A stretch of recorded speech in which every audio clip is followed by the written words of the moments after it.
सरकारें वापस लौटी हैं। 3 दशकों के बाद राज्यसभा में किसी पार्टी के सदस्यों की संख्या 100 तक पहुंची है। यानी वैश्विक दृष्टिकोण से देखें या राष्ट्रीय दृष्टिकोण से देखें, भाजपा का दायित्व, भाजपा के प्रत्येक कार्यकर्ता का दायित्व लगातार बढ़ रहा है। इसलिए भाजपा का प्रत्येक कार्यकर्ता देश के सपनों का प्रतिनिधि है, देश के संकल्पों का प्रतिनिधि है। इस अमृत काल में भारत की सोच आत्मनिर्भरता की है, लोकल को ग्लोबल बनाने की है, सामाजिक न्याय की है, समरसता की है। इन्हीं संकल्पों को लेकर एक विचारविद के रूप में हमारी पार्टी की स्थापना हुई थी।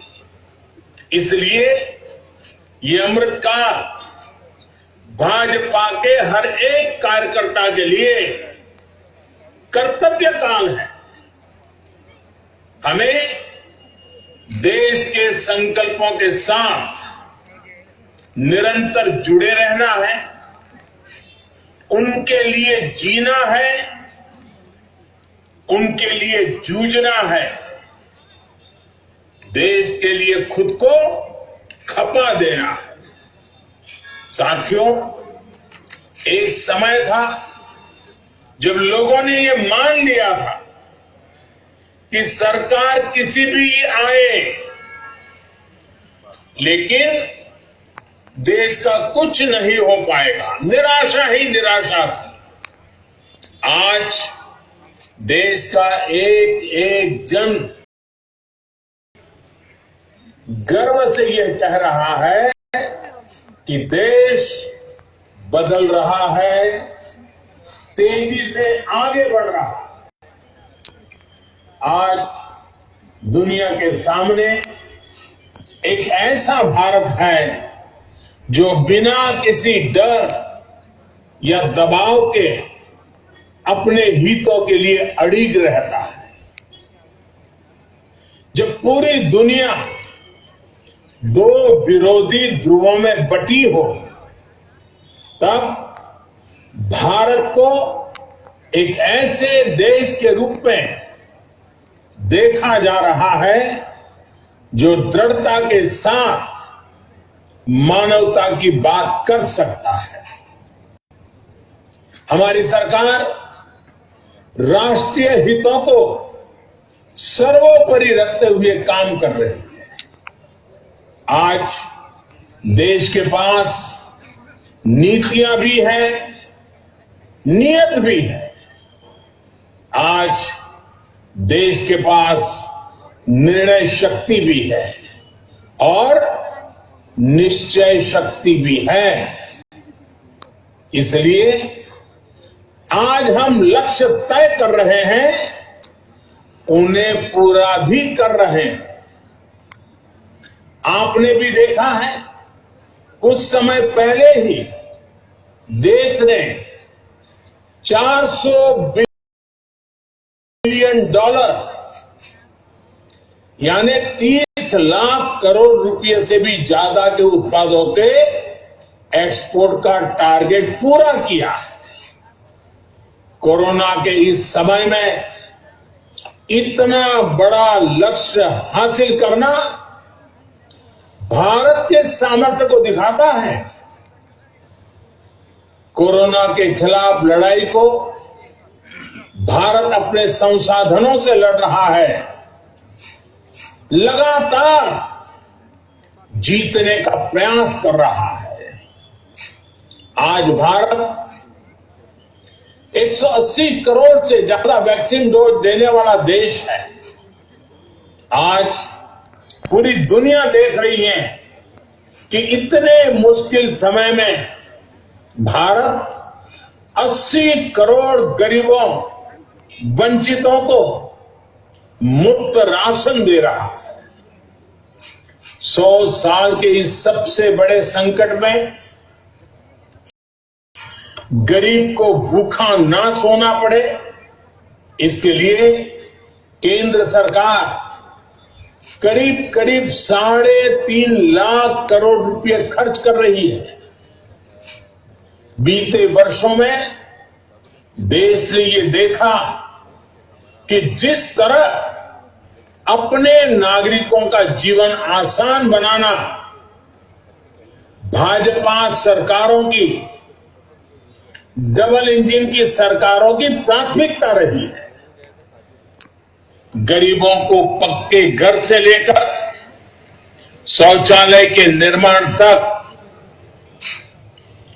आयुष्मान भारत योजना से लेकर उज्ज्वला तक, हर घर जल से लेकर हर गरीब को बैंक खाते तक, ऐसे कितने ही काम हुए जिनकी चर्चा अगर मैं करना शुरू करूं तो शायद कई घंटे निकल जाएंगे। सबका साथ, सबका विकास के मंत्र के साथ हम सबका विश्वास प्राप्त कर रहे हैं। देश के विकास के लिए दिन रात मेहनत कर रहे हैं। साथियों, आजादी के इस अमृत काल में हमने सेचुरेशन यानी जन कल्याण की हर योजना को 100% लाभार्थियों तक पहुंचाने का जो संकल्प लिया है, ये संकल्प अपने आप में बहुत विराट है।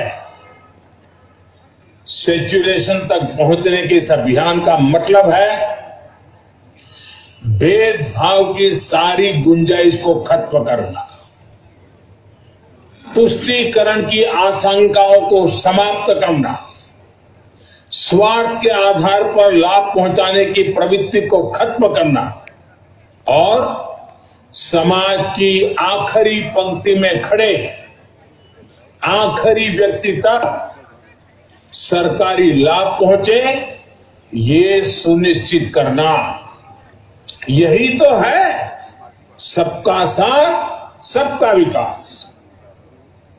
जब सरकारी मशीनरी का लक्ष्य हर पात्र व्यक्ति तक पहुंचने का हो, तो फिर पक्षपात, भेदभाव टिक ही नहीं सकता। इसलिए हमारा ये सेवा भाव अभियान सोशल जस्टिस, सामाजिक न्याय का बहुत बड़ा माध्यम है। भाजपा के प्रत्येक कार्यकर्ता को ये संदेश लेकर घर घर जाना है, सबको जागरूक करना है। साथियों, हमारे देश में दशकों तक कुछ राजनीतिक दलों ने सिर्फ वोट बैंक की राजनीति की। कुछ लोगों को ही वायदे करो, ज्यादातर लोगों को तरसा कर रखो। भेदभाव, भ्रष्टाचार, ये सब वोट बैंक की राजनीति का साइड इफेक्ट था।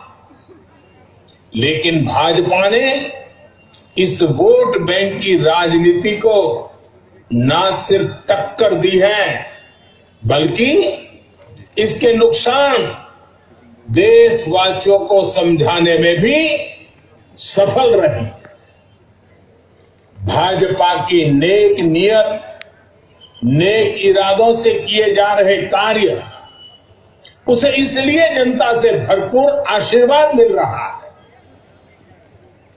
आज देश में ऐसी सरकार है जिसकी वैचारिक निष्ठा अंत्योदय में है। गरीबों, दलितों, पिछड़ों, महिलाओं के हितों के लिए उनके उत्थान के लिए काम करना, ये हमारी पार्टी के मूल संस्कार है। इसलिए आज दलितों, पिछड़ों, आदिवासियों, किसानों, नौजवानों के साथ ही जिस तरह महिलाएं भाजपा के पक्ष में मजबूती से खड़ी हुई है, वो अपने आप में एक नए युग की ताकत का प्रतिबिंब है। पिछले कई चुनावों में हमने लगातार देखा है, भाजपा का विजय तिलक करने के लिए सबसे आगे हमारी माताएं बहनें आती हैं। ये केवल एक चुनावी घटना भर नहीं है, एक ऐसा सामाजिक और राष्ट्रीय जागरण है जिसका इतिहास में विश्लेषण किया जाएगा। देश ने महिलाओं को नए अधिकार दिए, सुशासन और कड़े कानूनों से उनमें सुरक्षा का भाव पैदा किया। महिलाओं के स्वास्थ्य की चिंता से लेकर उनकी रसोई की चिंता, गैस, बिजली, राशन की चिंता, इनके जरिए देश ने उनका जीवन बदला है। आज देश की नारी शक्ति के भीतर जो आत्मविश्वास पैदा हुआ है, आर्थिक फैसलों में उनकी जो सहभागिता बढ़ी है, वो भारत के भविष्य को दिशा दे रही है। देश के विकास में महिलाओं की भागीदारी बढ़े, उनकी सक्रियता बढ़े, ये विश्वास बढ़े, ये हमारा बहुत बड़ा दायित्व है। साथियों, हमारे लिए राजनीति और राष्ट्रनीति साथ साथ चलते हैं। हम राष्ट्रनीति से राजनीति को अलग कर करके चलने वाले लोग नहीं हैं, लेकिन ये भी सच्चाई है कि अभी भी देश में दो तरह की राजनीति चल रही है। एक राजनीति है परिवार भक्ति की और दूसरी है राष्ट्र भक्ति की। केंद्रीय स्तर पर अलग अलग राज्यों में हमारे यहां कुछ राजनीतिक दल हैं जो सिर्फ और सिर्फ अपने अपने परिवार के हितों के लिए काम करते हैं। परिवारवादी सरकारों में परिवार के सदस्यों का स्थानीय निकाय से लेकर संसद तक में दबदबा रहता है। ये लोग भले ही अलग अलग राज्यों में हो, लेकिन परिवारवाद के तार से जुड़े रहते हैं। एक दूसरे के भ्रष्टाचार को ढककर रखते हैं। बीते दशकों में इस वजह से देश का बहुत बड़ा नुकसान हुआ है। इन परिवारवादी पार्टियों ने देश के युवाओं को भी कभी आगे नहीं बढ़ने दिया। उनके साथ हमेशा विश्वासघात किया है और आज हमें गर्व होना चाहिए कि आज भाजपा ही इकलौती पार्टी है जो इस चुनौती से देश को सजग कर रही है, सतर्क कर रही है। पहली बार भाजपा ने ही इसके खिलाफ बोलना शुरू किया और इसे चुनावी मुद्दा भी बनाया। मुझे इस बात का संतोष है कि देश के लोग, देश के युवा अब धीरे धीरे ये समझने लगे हैं कि किस तरह परिवारवादी पार्टियां लोकतंत्र की सबसे बड़ी दुश्मन है।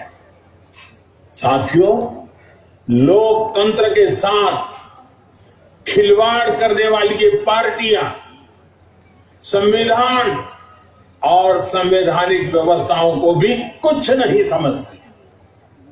ऐसी पार्टियों से आज भी हमारे कार्यकर्ता अन्याय, अत्याचार और हिंसा के खिलाफ लोकतांत्रिक मूल्यों के साथ लड़ रहे हैं। इनमें से कई कार्यकर्ताओं अपना बलिदान तक देना पड़ा। हम सब हमारे इन कार्यकर्ताओं के परिवारों की पीड़ा में शामिल हैं। मैं सभी कार्यकर्ताओं को विश्वास दिलाता हूं कि भाजपा ऐसे राज्यों में लोकतांत्रिक मूल्यों की फिर से स्थापना करने के लिए निरंतर